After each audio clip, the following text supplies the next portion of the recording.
Really grateful to have a special friend here with us today. Trip Stanley from Blackwater Capital has done some very interesting and creative things in his life, not just in real estate, but even in education and mindset, and becoming a wonderful guy. So I'm grateful he's going to share some of that with us. Trip, welcome to the program. Wally, it's a pleasure to be here. Look forward to it. I'll tell you what comes to my mind in understanding you or seeking to understand you better. As a guy with a degree in political science from Chapel Hill, followed by a master's in real estate at Florida, Yep. as a guy involved in such creative development in communities, which serves you better, a knowledge of political science or that knowledge of real estate, or how does it blend? Well, I would like to think that the poli-sci degree gave me a critical thinking, and so therefore I'm critical in analyzing opportunities, and just gave me a very wide liberal arts education that gave me the ability to see the world a different way maybe and just be a critical thinker and to work through problems as they come along. And in real estate, as you know, it's full of problems and full of opportunities, and you got to sort it all out. No shortage of problems to solve. So as a young guy, there you are, you're 20-ish at Chapel Hill, banging through political science. As a young guy, day of graduation, what was the fantasy job? That's a great question. Let's not fool ourselves on banging out political science. One of the reasons we picked the degree was it had, I think, the least amount of requirements to get to graduation. So I was able to get to graduation.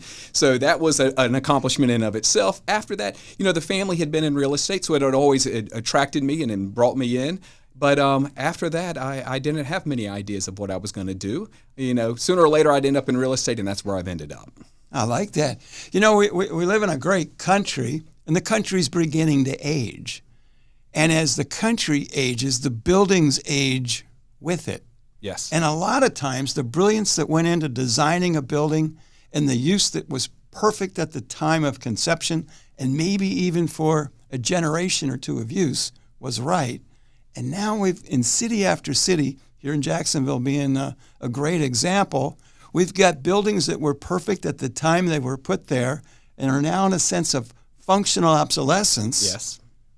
How did this adaptive use become so right?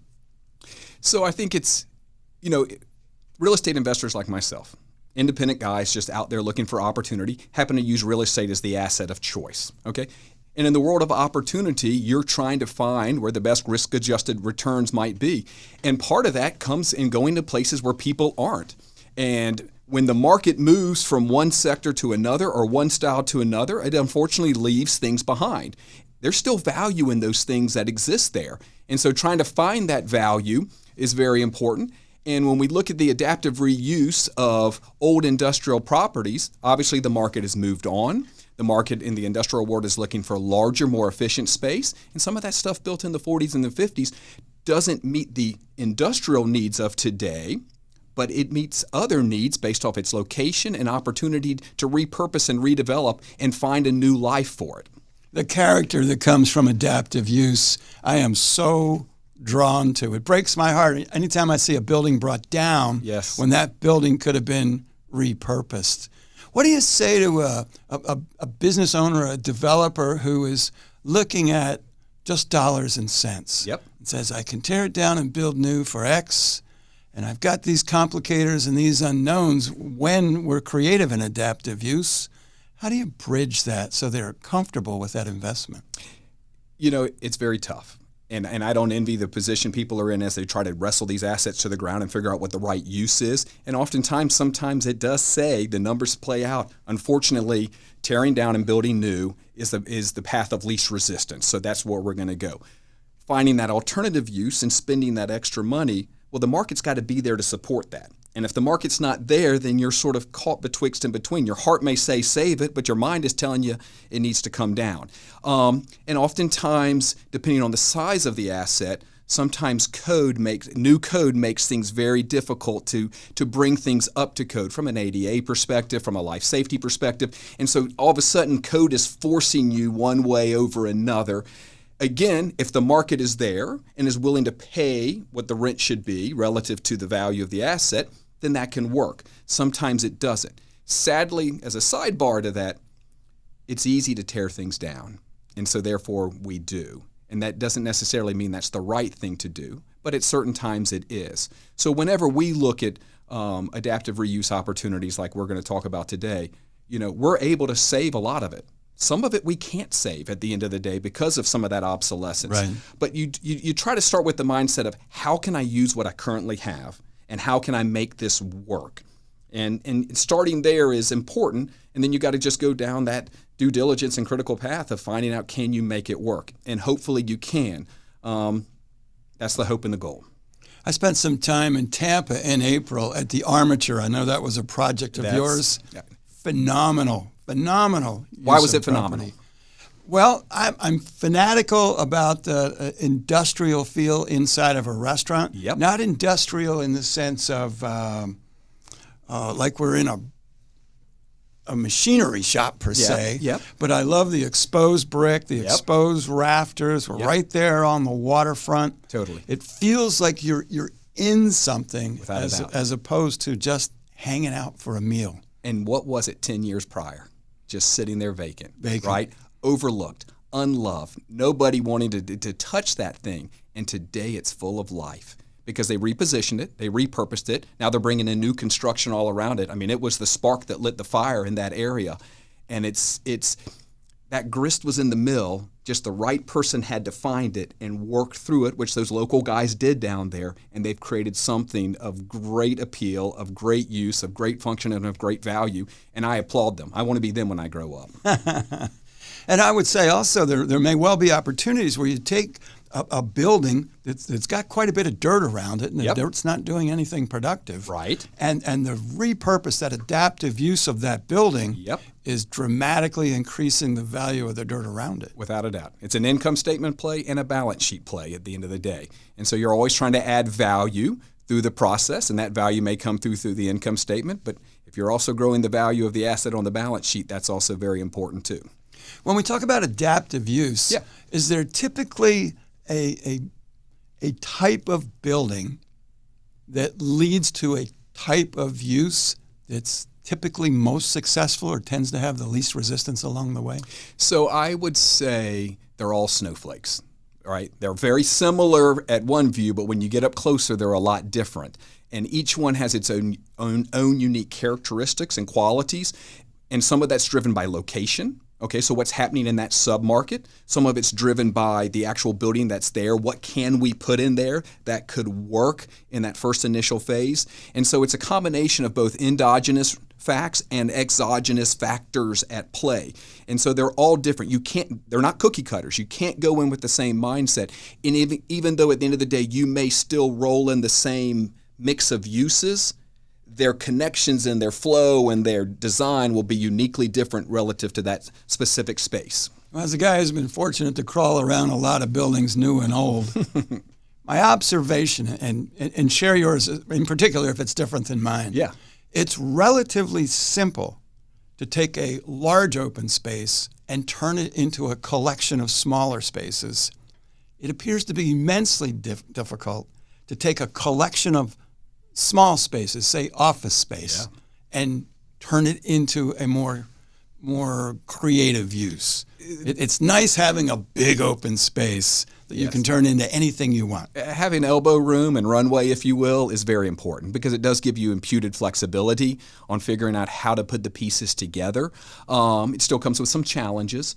The project we'll talk about today, our first building that we're going to work on is of a manageable size relative to the opportunity set today. If it was 4 times larger, that might be a little too big of an animal to try to wrestle to the ground at this stage of the cycle and stuff. So size is your friend because it gives you imputed flexibility, but if size is too big, it could be a foe because you just can't eat that elephant all at once. More in terms of open space is where I was with size.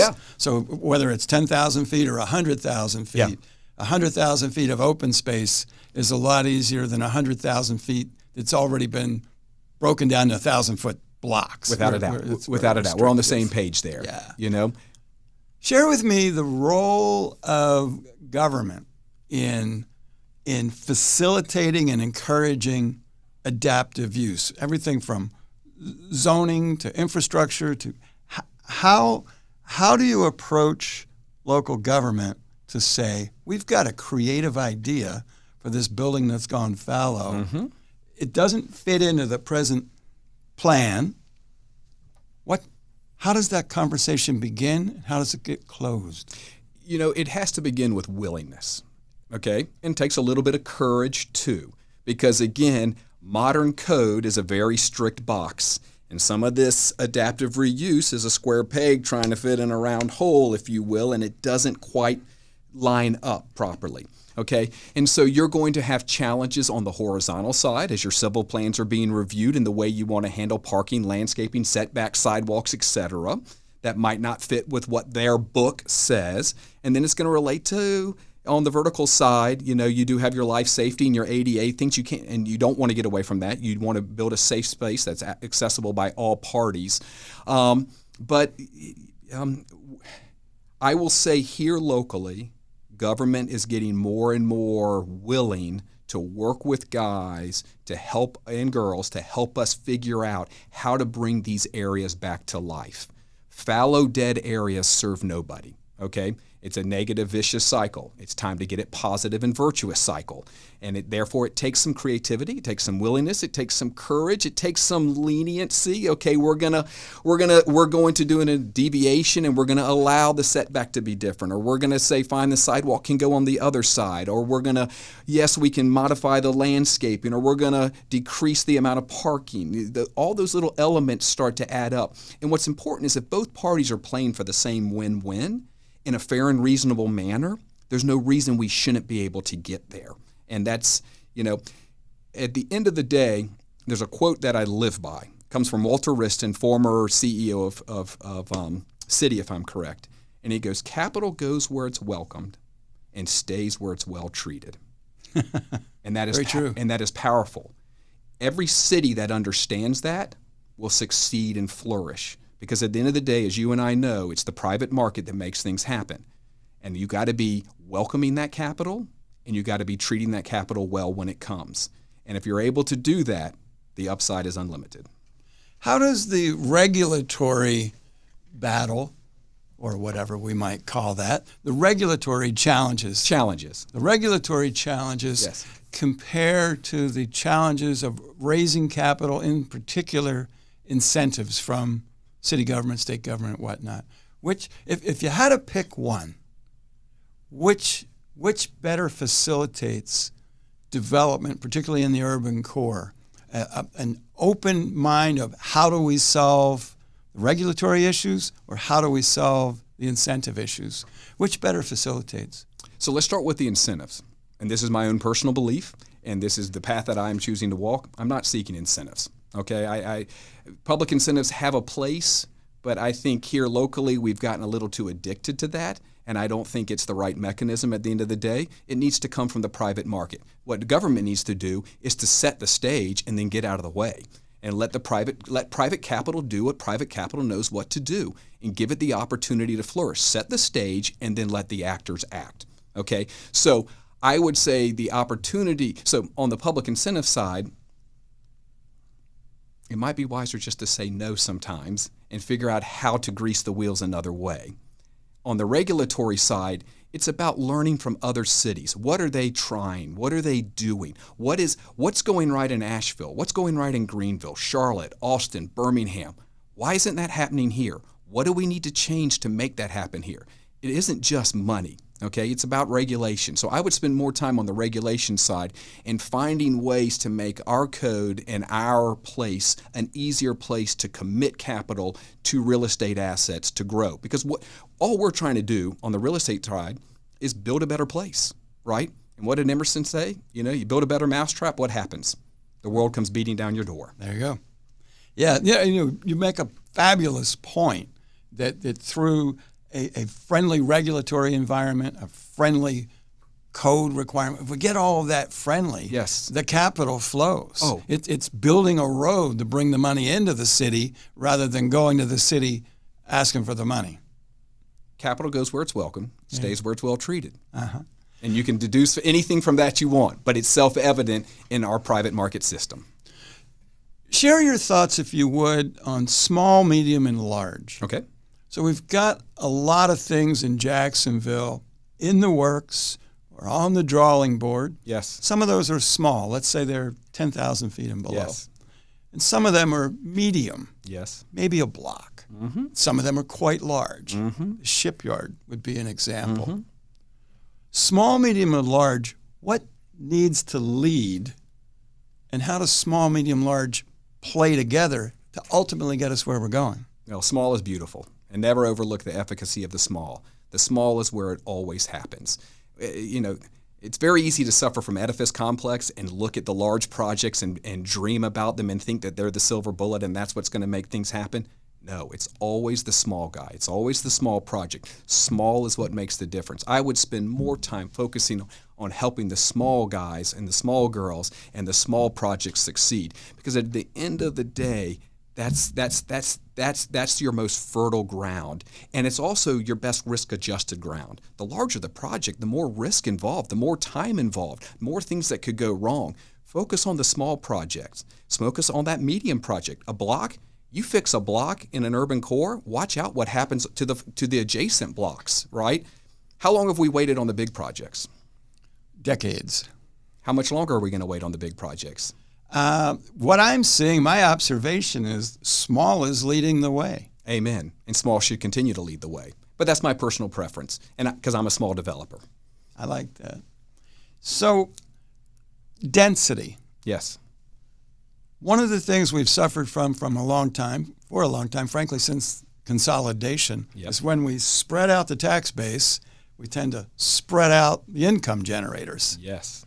How important is it, and what can we do to get that nucleus specific to downtown Jacksonville, to get a block or two or three consolidated in development with one developer, multiple developers? It doesn't matter. It's about getting it rolling. Yeah. Do you see that density of project as important? Oh, mission critical. Density is not a four-letter word, but it is viewed by the public as a four-letter word, and it's not. Density is our best friend from an organization perspective, from a tax base perspective, from a value creation perspective. Density is imperative. Now, with that said, I'm not talking Manhattan, okay? I'm not talking skyscrapers. You give me a bunch of 4 to 6 story buildings like Paris, you win big time, right? So it's more of the medium density is really where I think the best opportunities exist. And let's broaden the spectrum to urban core, not just downtown. If you look at our urban core neighborhoods, those are medium density neighborhoods, Yes. right? And the reason they're there from a density perspective is the use of multiplex apartment buildings, be it a duplex, triplex, quadruplex, 12plex. That's what gets you that medium density. It's not, so that isn't averse to someone walking down the street or looking at it. That doesn't seem bad or negative to the environment. It's actually very, very positive. So density is our biggest friend, and from an asset management perspective and from a tax-based perspective, it's your best friend. So if you were king of the world, certainly the Jacksonville development world, would we lead with people in the urban core? Or do we lead with business in the urban core? You know, it's half created, half received, right? There is a symbiosis and a balance between the two.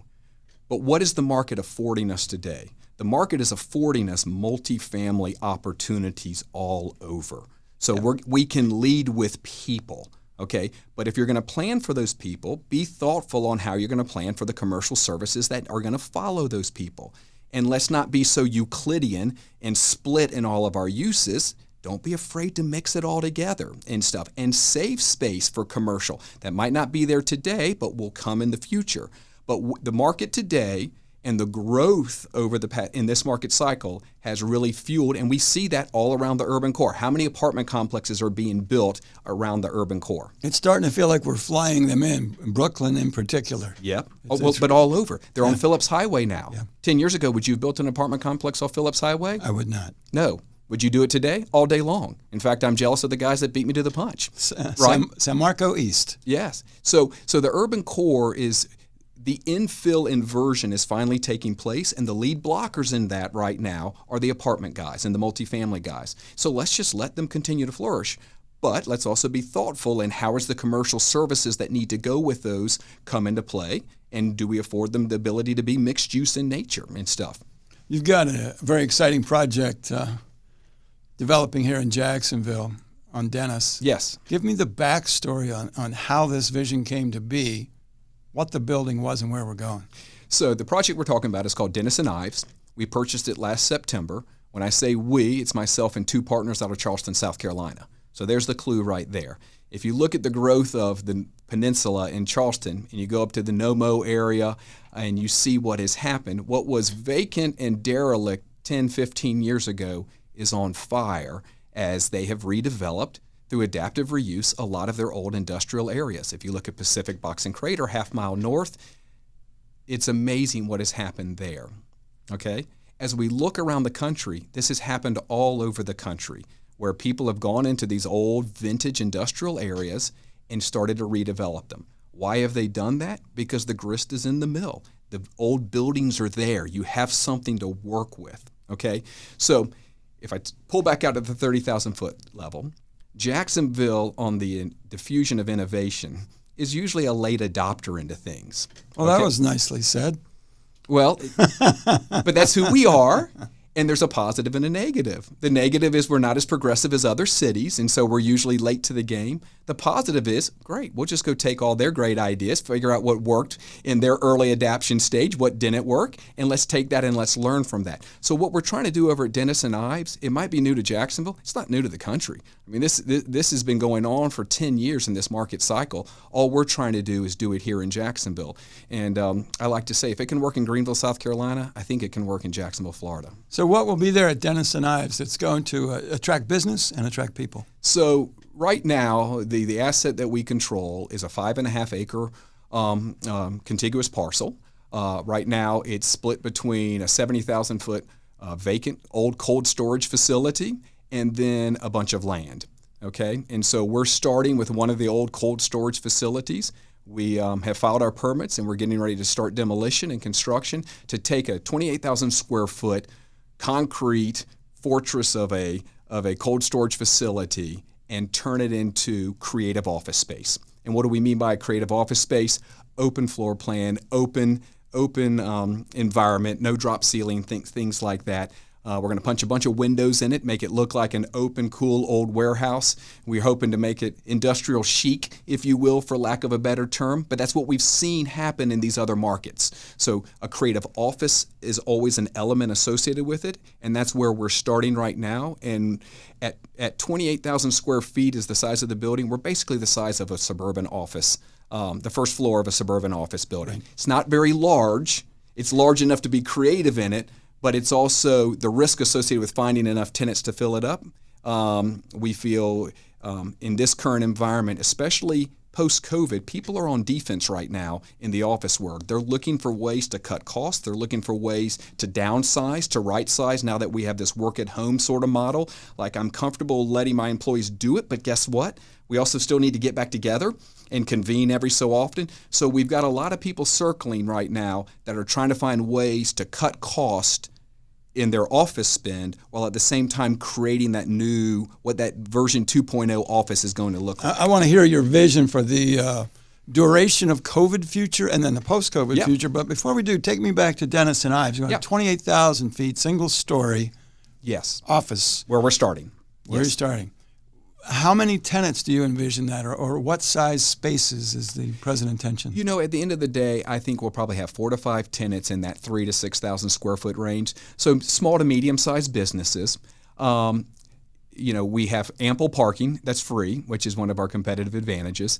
And then we're also going to be coming in behind that with food and beverage uses to therefore start to really build the place at the end of the day. So that's what we're starting with. We have a lot of runway to continue to grow. If we're successful with that, we'll see where the office market takes us about what we need to bring in new construction to keep following along that line. That'll be a wonderful problem to face. Yes, we look forward to it. That's excellent. Where are we in the timeline? So in the timeline, we have finalized all of our plans. We've filed for the permit, so we're waiting on the permit. And we should be starting, I would say, demolition will be starting the end of this year. And the hope and the goal is to deliver the first round of office space by early third quarter of next year and having tenants moving in at that time. That's speedy and aggressive. That's wonderful. Well, we've been working on it a year. So if I add that year into the equation, it hasn't been as speedy as I'd like for it to be. But things take time, and you have to be patient. And let's also not forget the world changed in March. And so there was a time where things just went dormant and quiet for a while, and we've had to make some adjustments, and that's what the private market does. You stay flexible, and you find the next opportunity. So let's talk about that adjustment that's occurred in 2020, specific to office space. More people are working from home right now than have worked from home in the history of office. Some will return. Yes. Some will never return. Yes. As it relates to office space, I've heard two versions. Okay. I want to hear yours. One is we need more office space so we can get our distancing and our comfort all the way right. And another is I need less space because we've gotten comfortable with remote.